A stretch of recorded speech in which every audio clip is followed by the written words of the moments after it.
সঠিক সময়ে আমিরে জামাতের পক্ষে দাঁড়ালো এনসিপি, কিন্তু দীর্ঘদিনের মিত্র চরমোনাই কাজটা করলো কি? দর্শক, আমিরে জামাতের বিরুদ্ধে এই মুহূর্তে একটা সুপরিকল্পিত মিডিয়া সন্ত্রাস চলছে। আমিরে জামাতের যে কাজ এবং যে বক্তব্যকে সিরিয়াসলি প্রশংসা করার কথা, এবং যারা ডিপ্লোমেসি বুঝেন, নেগোসিয়েশন বুঝেন, bilateral relations, multilateral relations, foreign policy এগুলো বুঝেন, তারা আমিরে জামাতের প্রশংসা করছেন যে না, তিনি ভারতের কথা মানতে রাজি নয়। তিনি স্পষ্ট করে বলেছেন যে আমার সাথে মিটিং করতে এসেছেন, এটা গোপন রাখবো না। আমার সাথে সবাই মিটিং করতে এসে সব আমরা প্রেসে পাঠাই, আর ভারতের সাথে মিটিং হবে জামাতের আমিরের সাথে, আমার বাসায় আসবেন, আর এটা বলবো না কেন? এবং এক পর্যায়ে বলে দিয়েছেন, মানে ভারতের বিরুদ্ধে কঠিন একটা রাজনীতি করেছেন আমিরে জামাত। এটা অ্যাপ্রিসিয়েট করা উচিত। কিন্তু বাংলাদেশের মিডিয়াগুলো যে কতটা নোংরা প্রমাণিত হলো যে আমিরে জামাতের গোপন বৈঠক এভাবে প্রচার করেছেন। কি জঘন্য তথ্য সন্ত্রাস, মিডিয়া সন্ত্রাস! এই জায়গায় আমিরে জামাতের পক্ষে কে কিভাবে দাঁড়িয়েছেন এই মিডিয়া সন্ত্রাসের বিরুদ্ধে আমরা এটা লক্ষ্য করেছি এবং এটা এখন বিশ্লেষণ করব। দেখেন, এনসিপির বিভিন্ন পর্যায়ের নেতারা প্রকাশ্যে মুখ খুলেছেন যে এটা আমির জামাতের বিরুদ্ধে তথ্য সন্ত্রাস। এটা কেমন শিরোনাম? আমির জামাত কি বলেছে, কি করেছে, আর মিডিয়াগুলো কতটা বিকৃত ভাবে তাকে ভিলেন বানিয়েছে। অথচ আমির জামাতকে অ্যাপ্রিসিয়েট করা উচিত। এনসিপি এভাবে জামাতের পক্ষে দাঁড়িয়েছে, কিন্তু চরমোনাই পক্ষে দাঁড়ানো তো দূরের কথা, তাদের দায়িত্বশীল পদধারী বেশ কয়েকজন নেতাকে দেখলাম, তিনি বলছেন যে আমিরে জামাত শুধু ভারতের সাথে গোপন মিটিং করেন নাই, ইসরায়েলের সাথে করেছেন, পশ্চিমাদের সাথে করেছেন, আমাদের কাছে তথ্য আছে। চিন্তা করছেন কি জঘন্য মিথ্যাচার! অথচ ভারতের সাথে যে মিটিং, এটা মোটেও গোপন মিটিং নয়। আমিরে জামাতের বাসায় এসেছে তার স্বাস্থ্যের খোঁজ খবর নিতে ভারতের কূটনীতিকরা, যেরকম অন্যান্য সবাই এসেছে। সেই জায়গায় চরমোনাই এখানে শত্রুর মতো আচরণ করলো। এখন জামাত চরমোনাই, জামাত এনসিপি, এই দুই বলয়ের মধ্যে জামাতের জন্য কোনটা প্রিফারেবল? দেখেন, ধর্মীয় দিক থেকে আমি অবশ্যই বলবো চরমোনাই কিছু নেতা ডিপ্লোমেসি, নেগোসিয়েশন, ফরেন পলিসি এগুলো না বুঝে যে বাচ্চা সুলভ কথাবার্তা বলছে এবং জঘন্য মানসিকতার প্রকাশ ঘটাচ্ছে, যে এই ইসরায়েলের সাথে মিটিং করেছে, মোসাদের সাথে করেছে, তাও আমরা জানি, আর এই কারণেই আজকে আসন সমঝোতা নিয়ে জটিলতা, এই যে জঘন্য মিথ্যাচার করছে। তারপর এগুলো করলেও ওভারঅল চরমোনাই সৎ। তাদের সামনে বস্তা বস্তা টাকা দিলেও তারা এটা ধরবে না, এটা ঠিক আছে। এবং তাদের মধ্যে পরহেজগারিতা আছে, তাকওয়া আছে।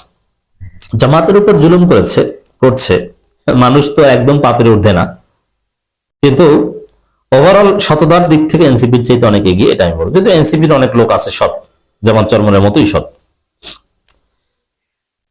কিন্তু রাজনৈতিক মিত্র হিসেবে জামাতের জন্য চরমোনাই তেমন কার্যকর কিছু না।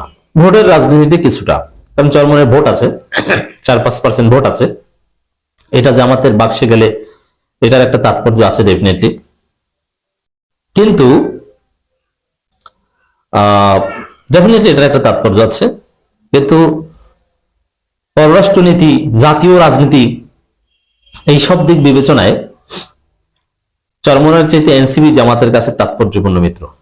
যেটা আপনারা দেখেছেন যে চরমোনাইয়ের ভোট বেশি, সংগঠন বড়, পুরনো দল, তারপরও ইউনূসের কাছে, এটা দিয়েই বুঝবেন, ইউনূসের কাছে, ইউনূস যখন সংকটে পড়তো তখন সবার আগে মিটিং করতো কার সাথে? BNP Jamaat NCP, not BNP Jamaat Charmonai. এর মানে ইউনূসের কাছে স্ট্র্যাটেজিক্যালি জাতীয় রাজনীতিতে এনসিপি চরমোনাইয়ের চাইতে অনেক বেশি গুরুত্বপূর্ণ। যেটা ইউনূসের আচার আচরণ বা মিডিয়ার দিকে যদি তাকান, কোন একটা জরিপ যদি হয়, অথবা আপনি বিদেশি বন্ধু রাষ্ট্রগুলোর দিকে তাকান, 5 আগস্টের পর থেকে চরমোনাইয়ের সাথে বিএনপি কয়টা মিটিং করেছে, চরমোনাইয়ের সাথে ডিপ্লোম্যাটরা, কূটনীতিকরা কয়টা মিটিং করেছে, আর এনসিপির সাথে কয়টা করেছে। এবং রাজনীতির আরো যত অ্যাক্টরস আছে, মিডিয়া বলেন, বিদেশি শক্তি বলেন, এনজিও বলেন, চরমোনাই ভোট বেশি থাকা সত্ত্বেও চরমোনাই বেশি ইম্পর্টেন্ট এই অ্যাক্টরস গুলোর কাছে না এনসিপি? উত্তর হচ্ছে এনসিপি অনেক বেশি ইম্পর্টেন্ট। ঠিক তদ্রুপ জাতীয় রাজনীতিতে জামাতের মিত্র হিসাবে জামাতের যতটুকু উপকার চরমোনাই করতে পারবে তার চাইতে 1000 গুণ বেশি উপকার করতে পারবে এনসিপি। এটা সক্ষমতার বিষয়। তবে হ্যাঁ, এনসিপি কে নিয়ে আজকে চরমোনাইয়ের সাথে আসন সমঝোতা নিয়ে যত জটিলতা বা এগুলো, এদেরকে কিছু সিট দিয়ে দিতে পারলে এদের আর কোনো কথা নেই, তখন আবার জামাত মওদুদিবাদী থেকে ফেরেশতা হয়ে যাবে, কোনো ব্যাপার না। কিন্তু এনসিপি কে বিশ্বাস করা কঠিন, কারণ এনসিপি যে কোনো মুহূর্তে জামাতের সাথে পোল্টি মারতে পারে। যার সক্ষমতা বেশি তার পোল্টি মারার সম্ভাবনা বেশি, এটাও ট্রু। কিন্তু রাজনীতি তো আর এইসব হুজুরগিরি দেখে হয় না। রাজনীতি আপনি জোটটা করেছেন ফর দি টাইম বিং। যেমন বিএনপি জামাত একসময় জোট ছিল, আজকে বিএনপির প্রধান শত্রু প্রধান প্রতিদ্বন্দ্বী জামাত। এরকম আজকে এনসিপি জামাত যদি জোট হয় এটা অত্যন্ত তাৎপর্যপূর্ণ। তারেক রহমান জামাত চরমোনাই জোট দেখে মোটেও ভয় পান নাই, কিন্তু এনসিপি জামাত জোট দেখে ভয় পেয়েছে। এই জন্য এনসিপি জামাতের কাছে লিউক্রেটিভ মিত্র, এতে কোনো সন্দেহ নেই। তো দর্শক, এই জায়গায় ইন্টারন্যাশনাল প্ল্যাটফর্মে বা কোথাও জামাত বিপদে পড়লে এনসিপি যদি জামাতের পক্ষে দাঁড়ায় বা জাতীয় রাজনীতিতে, এটার গুরুত্ব বেশি চরমোনাই চাইতে। এখন আমরা দেখব ভারতের সঙ্গে জামাত আমিরের বৈঠকের সংবাদ শিরোনাম নিয়ে প্রশ্ন তুললেন সার্জিস আলম। ভারতের সঙ্গে জামাত ইসলামী আমির ডাক্তার শফিকুর রহমান বৈঠক নিয়ে প্রচারিত সংবাদের শিরোনাম নিয়ে প্রশ্ন তুলছেন দলটির জোটসঙ্গী জাতীয় নাগরিক পার্টির উত্তরাঞ্চলের মুখ্য সংগঠক সার্জিস আলম। বৃহস্পতিবার সকালে নিজের ভেরিফাইড ফেসবুক পেজে এক পোস্টে তিনি এই প্রশ্ন তোলেন।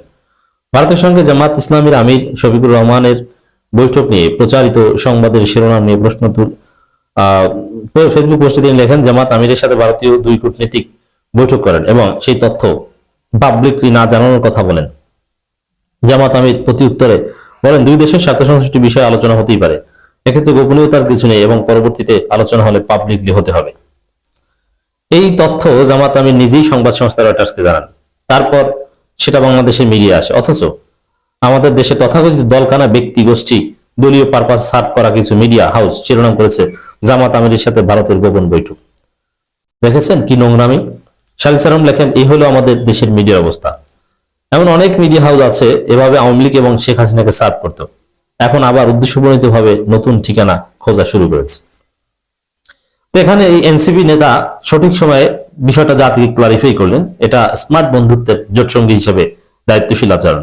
আর চরমোনাই তারা বলে যে গোপন বৈঠক কেন করেছে, ইসরায়েলের সাথেও বৈঠক আছে, পশ্চিমাদের সাথে গোপন বৈঠক হয়েছে, আর এর ফলে আজকে চরমোনাই জামাত জোট হচ্ছে না। কতটা নোংরা জঘন্য চরমোনাই! অথচ গোপন বৈঠকের বিরোধিতা করতে যেই আমির জামাত এই ঘটনা ঘটিয়েছে, আর তারা আমির জামাতের উপর তহমত চাপিয়ে দিয়েছে তিনি নাকি গোপন বৈঠক করেছে।